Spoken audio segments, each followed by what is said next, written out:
all the icons change, so it's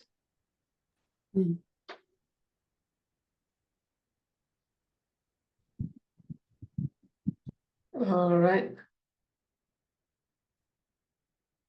Today we are covering a relatively short section of the book, but a rather intriguing one. That's where we stopped last week. There are two prophecies in Amos that begins with the Hebrew word hoi. Sometimes it also appears as oi, and I think Sankey knows this from the Isaiah studies. But hoi seems to be the more common expression. And so these two prophecies stand out from the others. You notice he keeps shifting his organizational pattern. Think about what happens when you are doing something and then something really bad happens. Say you're carrying food to the dining table and the whole plate falls down.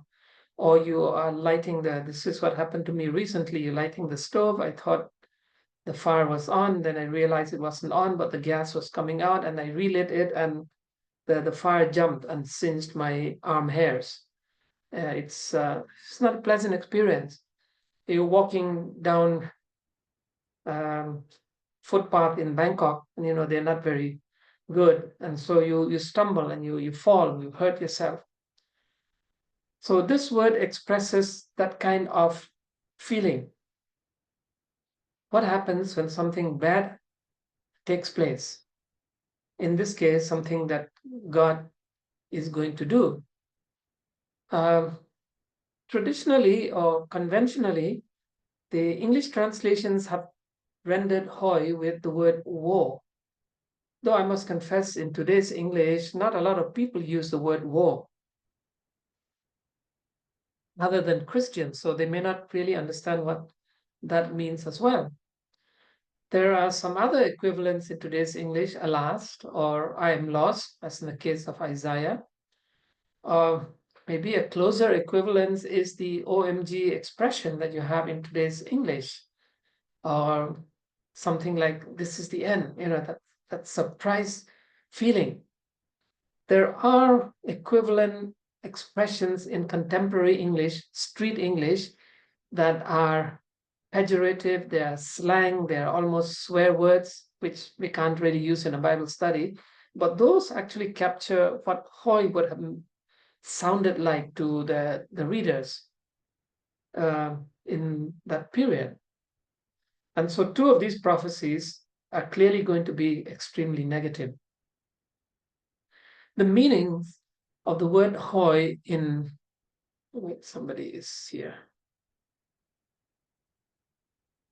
In English, the word hoi captures things like trouble, tribulation, misfortune, tragedy, calamity, and so on. It's something very negative. It's something very emotionally disturbing.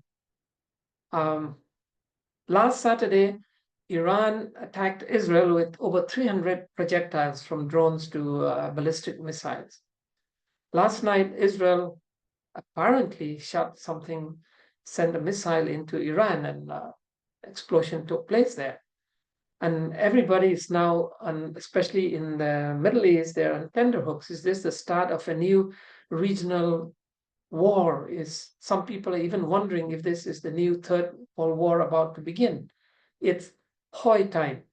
So I think we can understand that. You go to any of those live streaming on YouTube, it's really, really amazing what could happen in the next few days to this world. The threats and counter threats, and now that Iran has actually shot missiles from their land, it makes the whole situation very, very unstable. This is the feeling of such prophecies. You will find these hoi prophecies in almost every prophet, except maybe books like Lamentations and such. The prophetic meaning basically is this. The word hoi expresses that idea of being under a divine curse. It's reference to this negative judgment. When God has had it with his people and he's going to do something that would be really nasty, really shocking, really frightening, that is Hoy. So it's a divine curse.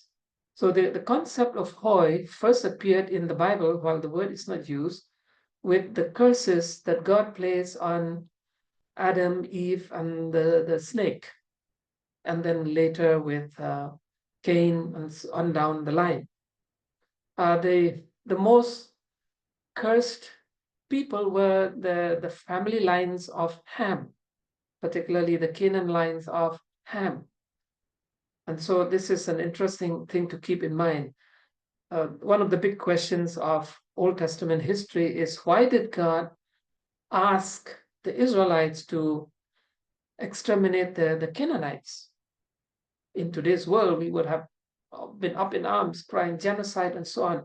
But you see, they were a nation under Hoy. They were a nation under curse. Well, they were nations, or rather tribes.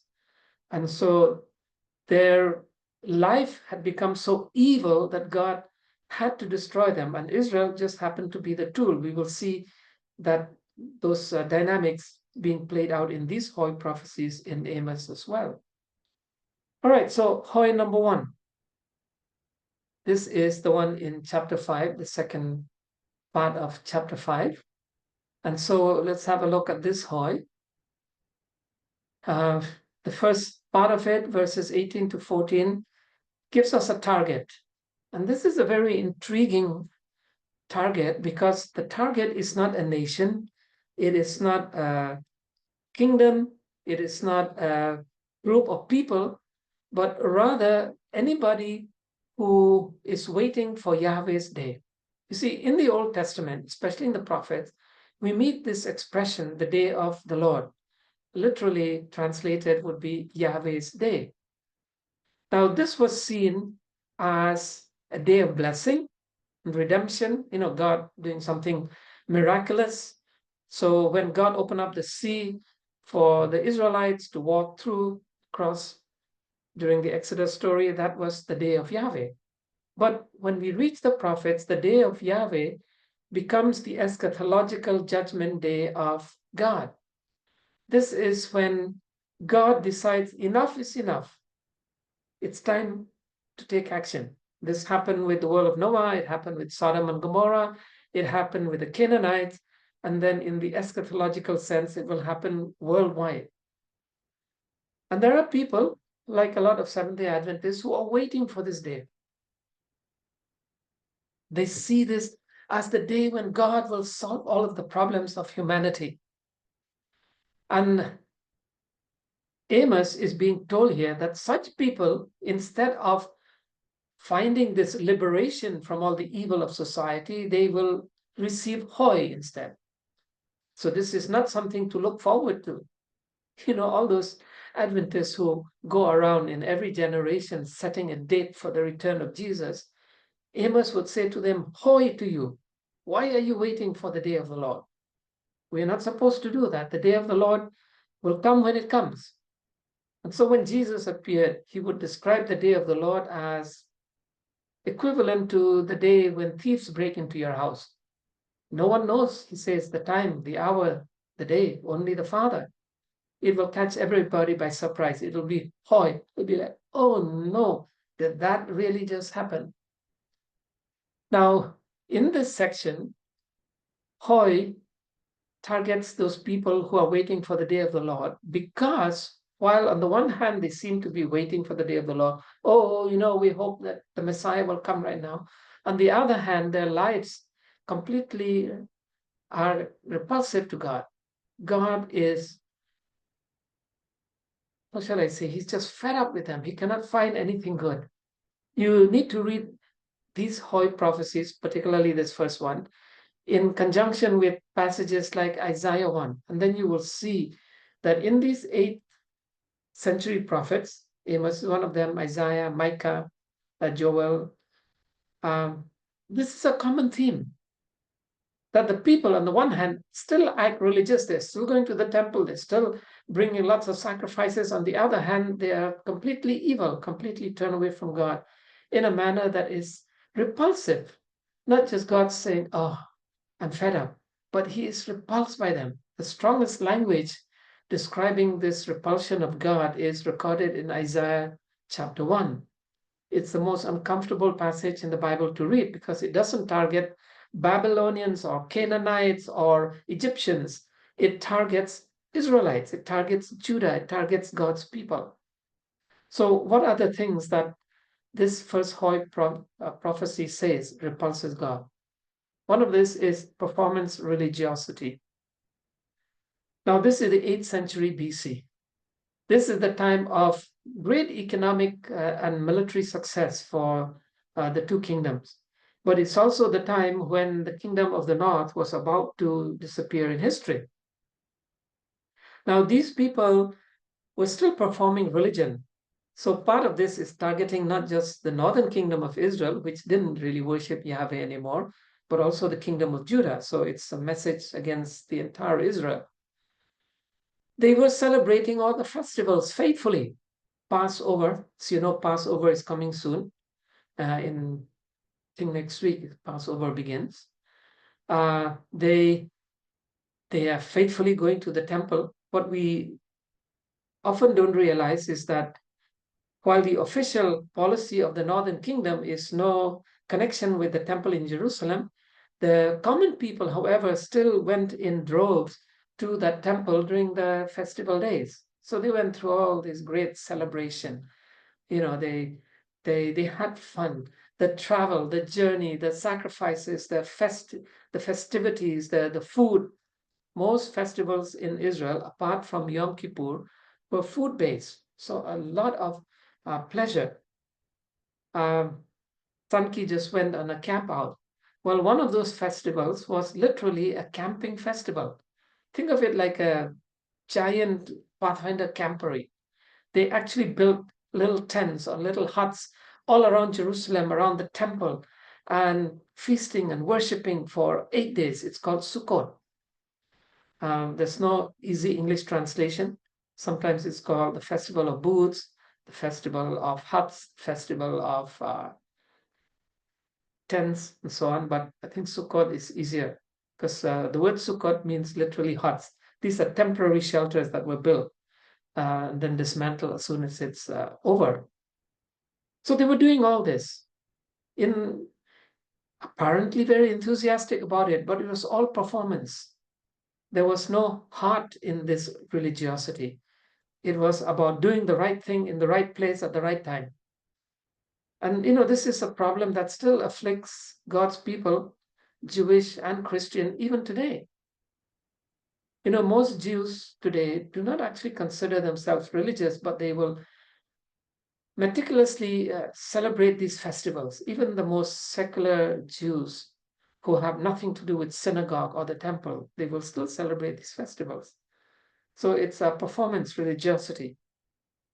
Many Adventist churches, people will come faithfully to church, wearing their finest clothes and participating in the service. They want to be up front on the stage and everything, but it's performance religiosity. Along with that are the unacceptable liturgies. Yes, they brought sacrifices, but sometimes the sacrifices were not kosher. They were not good enough. They were not, the Old Testament word is tamim, supposed to be perfect. They brought sacrifices for the sake of sacrifices. The priests did not take care in how the liturgies were run. There were specific liturgies for every sacrifice that you brought to the temple. Most people don't realize this. There is no single form of worship in the Old Testament, absolutely none. It's amazing that Adventists, who are the only church to ever talk and discuss the tabernacle, miss that one important thing, that there is no single worship format anywhere in the Torah. The presence of God requires worship to be driven by the occasion. So if it is Sukkot, you build tents. If it is Passover, you kill lambs and cook them and eat them. If it is Yom Kippur, you fast. And so this was something that they were good at doing, but they took shortcuts in the liturgies. God says, In Isaiah, it says the same thing. I hate your sacrifices, because that's what they were doing. A lot of noise, a lot of praising. Apparently, they would still sing the songs, but it was all what we would call empty worship. The common thread in these three descriptions here is that they had religion without love for God. When you look at the so-called success of the mega churches, one of the common threads in, because I've met quite a few church leaders, people who have been with these mega churches, is that it's all a big show. It is kind of like a Hollywood performance. It's like the Oscars. Every worship service, every Sunday is like doing the Oscars. Um, the group that is probably best known for this kind of worship in today's world is Hillsong from Australia. And Hillsong got so good at this kind of worship that they were able to establish congregations in America and other countries. And yet, a few years ago, one of the founding members of Hillsong, which began basically as just a worship team, he decided to leave Hillsong and pronouncing that he's no longer a Christian. He didn't really believe any of these things, or he had stopped believing any of these things. In one of their branch churches in America, some of the clerics leading out the worship were caught with their pants down, so to speak. A major headache for this Hillsong. Now, people are still singing a lot of the Hill songs, and they do write good worship songs. But when they began as a worship team, it was one thing, but when they became a mega church, it became all about performance. My first encounter with this kind of phenomenon was the Jimmy Swaggart ministries. Here was in the 1980s the most outstanding television preacher from the Assemblies of God, Jimmy Swaggart. I don't know if any of you ever actually watch him, Lucky Jimmy, maybe. I watch a lot because I learned a lot about preaching from him. He was a master orator. But eventually he was caught with a very bad habit. He'd have these fantastic shows on Sunday. He can make you cry, he can make you laugh, he can make you do anything, even on television if you're watching him. He's a master preacher. But then on weekdays, he would often spend time in brothels with prostitutes. Eventually caught up with him. It became a big scandal, but now we are getting used to it. It happens almost every time with a lot of churches where the emphasis is on the show, you know, and God says, "Hoy" to you. You say you're waiting for the day of God, but look at your religion. Look at how you're doing your religion. The second part of, or the remaining verses in chapter 5, comes a promise. No, this is not a good promise, it's a negative promise. God says, I promise you, I will send you into exile to a land east of Damascus. Now, this was the immediate message was given to the northern kingdom, but also applied to the southern kingdom, and both of them would go east of Damascus. The northern tribes to the Assyrian territories, and the southern tribes or the Judah kingdom people would go to Babylon and further afield. And so God says, this is a promise. I am going to do this. This will happen. That's why when they got to, at least when the Jews reached Babylon, they realized we are here because of us, not because of God, not because of Nebuchadnezzar, because of us. That's when the Jewish people changed and they made a 180 degrees turn. Unfortunately, they went into extreme legalism, but at least they never went back into apostasy. They never went back into worshiping other gods. The scriptures became important. They did not lose the scrolls. They kept making copies after copies. They began collecting them. All happened because of that realization. God had kept his promise. They were in Babylon by their own fault. And then the section ends with identifying who does this judgment? Who makes this promise? Who is repulsed by this performance religion? He uses a very complex name of God that is not found in many places outside of Amos. Yahweh Elohe Sebaoth, roughly translated Yahweh, the God of armies. And we will get to why he's brought these three names. Okay, Yahweh is God's personal name. Elohe is the shortened version of Elohim in this hyphenated construction, which is God's main title. Sebaoth is his military title. So he's put those three most important names of God together. He does this over and over in his book, but particularly in these two Hoi prophecies.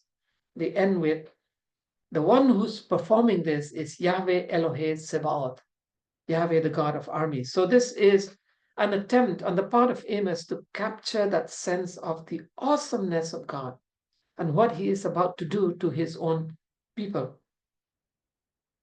That brings us to the second Hoi, second war, chapter 6. The target here is this: those who lounge in luxury in Jerusalem and you who feel secure in Samaria. You know, it's amazing that even among Adventists, you have the two groups of people. There are those who are, oh, Jesus is coming back. There's a new war. I'm sure that some Adventists are so excited right now because there might be a new war between Iran and Israel. Oh, that means Jesus is coming back. Then there's the other side. People who are like, never mind, there's always another war. Nothing ever changes. Life goes on. Just take it easy, relax, enjoy life, lounge in luxury in Jerusalem. So this second Hoi clearly identifies both kingdoms. Jerusalem is the capital of Judah, Samaria is the capital of Israel. You who feel secure in Samaria. Now, when Amos preached this Hoi, it would be around the year 750 BC. The city of Samaria would be destroyed, burned to the ground, its people deported into exile by the Assyrians in 722. We're talking about just less than 30 years after this prophecy. In the case of Judah, the time lapse between the prophecies of the exile and the actual fulfillment was a lot longer, but not with Israel. It's almost like 72 hours warning kind of thing. Okay. And so you feel secure, you're living in luxury, you think the day of the Lord is not coming. You imagine that history will just go round and round in cycles, so nothing will ever change. This is targeted against you. Their problem is not performance religion. Their problem is attitude, which goes into every facet of life, not just religious facet. And the attitude is driven by two local points: pride and pleasure. Now, very often we find that the two things go together. You know, teaching those rich high school students in Bangkok made me realize that these two things are very important. They are proud of the fact that they have money. I heard some of those students, when they were unhappy with how the school was running things, that they would say, the school should realize we are the one paying them. And I'm like, wow, what an attitude. And at the same time, because of that pride, they felt it was, even school was a place of pleasure. So we're here to enjoy life. We're not really here to study and earn grades. That attitude usually disappears in grade 12 when they realize they have to get into university. Then it kind of tones down a bit. But grades 9, 10, 11, wow, it's always about this. And you can see in their eyes, I have money. What can you do to me? You know, the school had this policy where you get your textbooks from the school, you pay a deposit, and at the end of the school year, you return the book and you receive your deposit back. But to do that, you have to keep your receipt. And most of these rich kids don't bother. They're like, it's just money. Well, it's not their money, it's their parents' money, but they feel entitled. Psychological studies, if you've ever listened to Eugene Peterson, you may want to listen to him sometimes on YouTube. He talks about this sense of entitlement of Generation Z, or the Gen Zs, people in especially in North America, in the UK, and so on. They have seen only the good part of this world because they've grown up in peace. I was talking to somebody in the US who is concerned about the kids having this mentality, uh, verifying what Eugene Peterson is saying. They're proud. It can never happen to us. We're enjoying life. We don't need to do anything. This mentality is now creeping into countries like Korea, Singapore, uh, some cities like the richer strata in Bangkok. The idea that, I've got everything, and so I must enjoy life. Nothing else matters. So the idea of helping other people, doing something good for the sake of mankind, the ideas that John F. Kennedy proposed during the Vietnam War or the Cuban crisis, sorry, ask not what your country can do for you, but what you can do for your country, that has completely disappeared. Some of these pro-Palestinian protesters in America are shouting things like death to America. Why? You're protesting Iran and you're saying death to America. Most of them are immigrants who have fled to this country to enjoy freedom. Now they're enjoying the freedom. They're proud about it, proud enough to say bad things about the very country that gives them that freedom. I like the way one of the YouTube guys said, why don't they just go back to Gaza or whatever and realize what a wonderful life they are really having here? And so this is an old phenomenon that has existed among God's people, pride and pleasure. And so God makes a vow. Notice that in Hoi number 1, he says a promise. Here he calls it a vow. I despise the arrogance of Israel and I hate their fortresses. Similar language that is used in Isaiah 1. I will give this city and everything in it to their enemies. Now, by this stage, the enemy is at the gates. The Assyrians are slowly moving down. 10 years before they would take Samaria, they took Damascus. And so the nation of Israel saw this coming. They should have been prepared for it. They should have repented. They should have turned back to God. But no, they were enjoying their luxury life, proud about their beautiful city of Samaria. It was a pretty good city by the standards of that day. And the pleasure of life. God says, I'm going to give you to your enemies. This vow would be repeated against Judah later as well. And here is where we meet up with God's tool. O people of Israel, I am about to bring an enemy nation against you. They will oppress you throughout your land. Now we know who this enemy nation would be. In the case of Israel, it would be Assyria. In the case of Judah, it would be Babylon. Later in the Judah period, the prophet Habakkuk had problems understanding why his society was so depraved, why injustice was so rampant and corruption was out of control. And so he challenges God. He says, God, why aren't you doing something about this? God says, I am going to do something about this. And he says, what is it? I want an answer. God says, no, I'm sending Babylon. And Habakkuk is so shocked by the answer of God. He says, how can that be? He challenges God. He says, I'm going to stand here on the top of this wall until you give me the correct answer. It cannot be Babylon. He used this language. How can you send a people more evil than our people? But God says, that's my tool.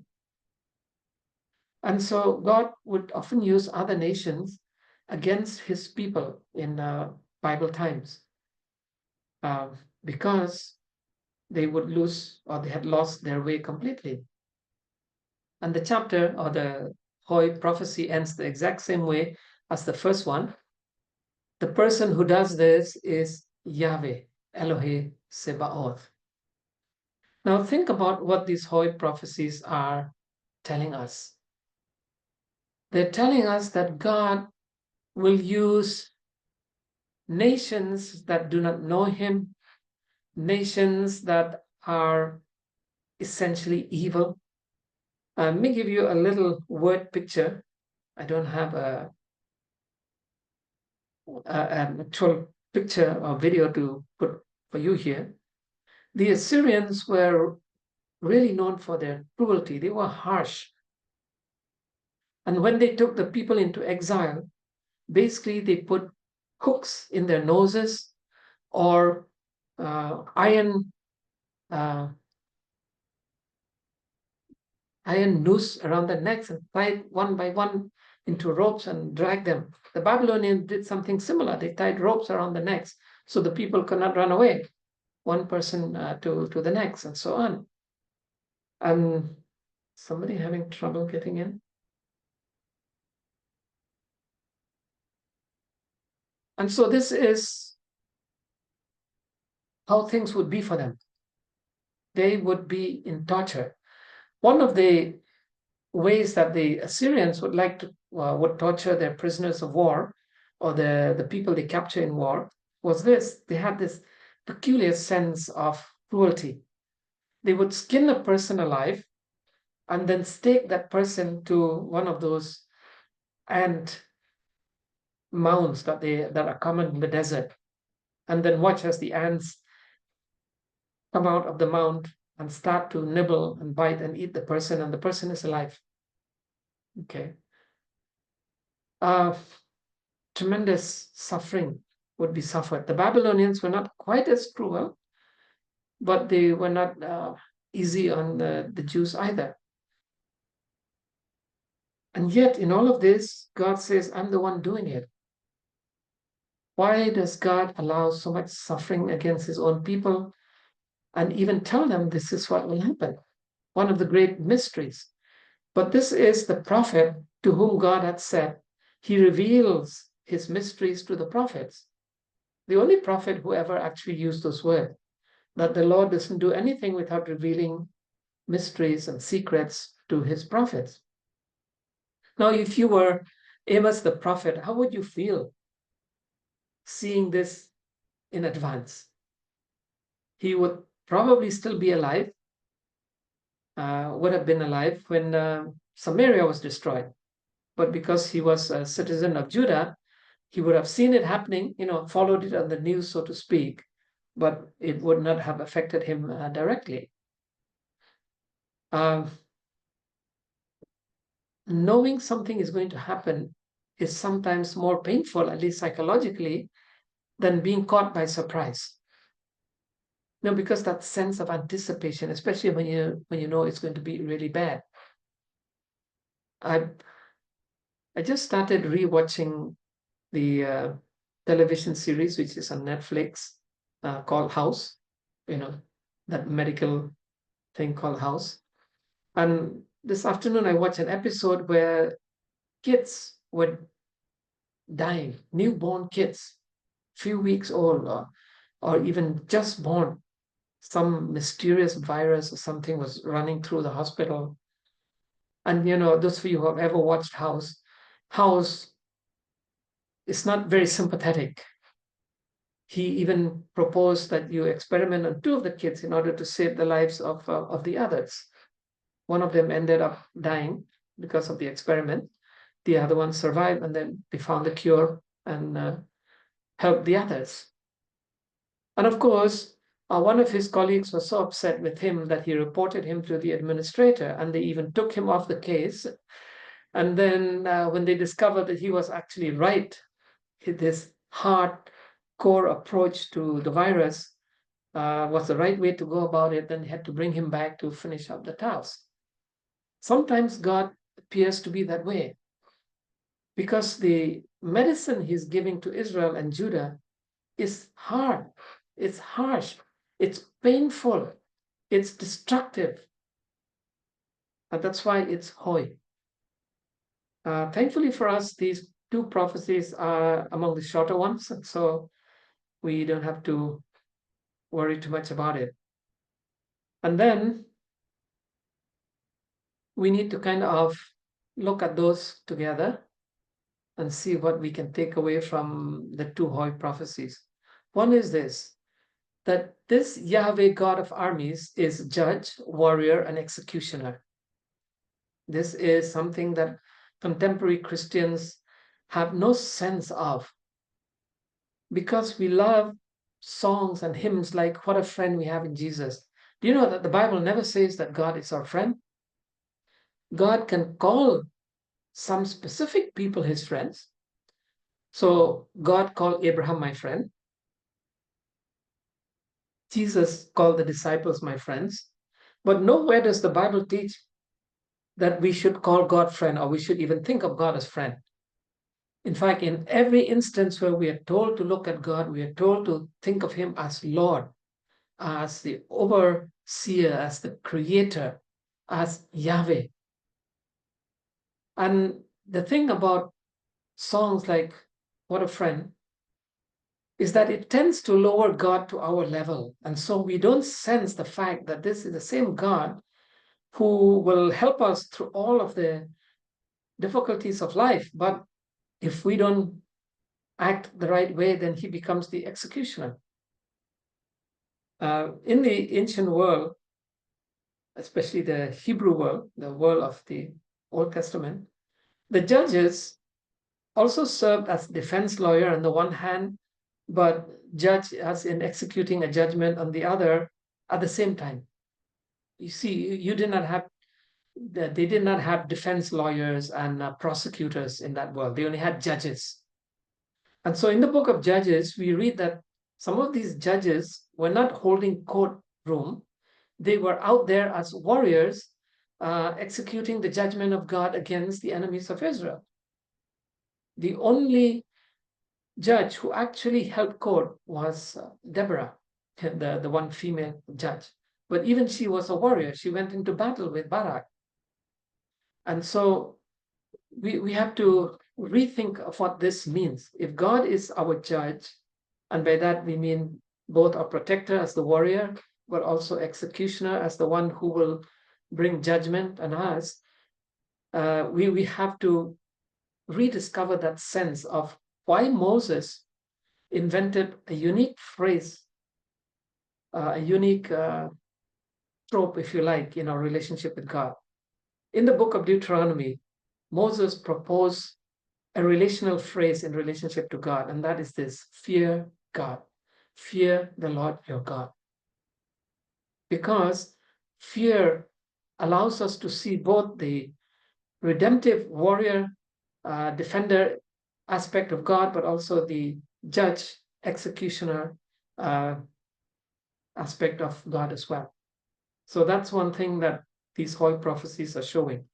Yahweh, Elohei, Sebaoth, God, the God of armies, Yahweh, the God of armies. He's the one who's doing this. But I think there's a positive thing in these two Hoi prophecies, which to me is important. And that is, Hoi is not just about the curse, but it's actually about coming face to face with this God. Because we will see in the remaining chapters, 7, 8, and 9, which we will look at together next week, we have a series of prophecies that culminate with restoration. See, Hoi is not the end, it's the encounter. The encounter, hopefully, that can lead us to the actual final result that God has in mind. See, God is not there to destroy and disperse his people to such an extent that they would disappear from his memory, they would disappear from history. No, he's doing this to cure them, to correct them, to get them back on the track so that he can fully restore their fortune. There are two psalms that reflect the emotions of the Jewish people, the psychological state of mind. Psalm 137, probably composed when they arrived in Babylon. By the rivers of Babylon, we sat and we wept. How can we sing the Lord's song in a strange land? There's that feeling of being let down, of God giving up on them. But when Cyrus permitted them to come back, I can almost imagine that first group that returned, some 50,000 people that returned to Jerusalem, composed Psalm 126. which says that when the Lord restored our fortunes, very difficult translation because it also means when the Lord brought back the captives, we were like dreamers. Songs of joy were at the tip of our tongues. It's a wonderful reversal of 137. You should read those two Psalms together, one at the beginning of the exile, one at the end of the exile. And so that is the real purpose of God's judgment against his people. The same is not said about God's judgment against the world of Noah, the cities of Sodom and Gomorrah, the Canaanite tribes. Okay, those are different kinds of judgment. An ultimate judgment of that kind would be the lake of fire in Revelation. But for his people, they would go through tribulation, but then the New Jerusalem experience.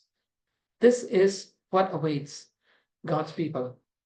The judgment is hoy because it is like a kind of curse, but it is kind of a positive encounter as well, because if we are willing to listen to God, to pay attention to his word, then we can see through that hoy the other end, the final terminal point, restoration of God's people. Next week, we will cover the last three chapters. We have to cover them together because they are tied by Amos in a very unique way. He tells us that he had specific visions, as if the earlier ones were not visions, but vision one, vision two, and so on, very unique visions as well. And so that is what we see with chapters 5a, and then, of course,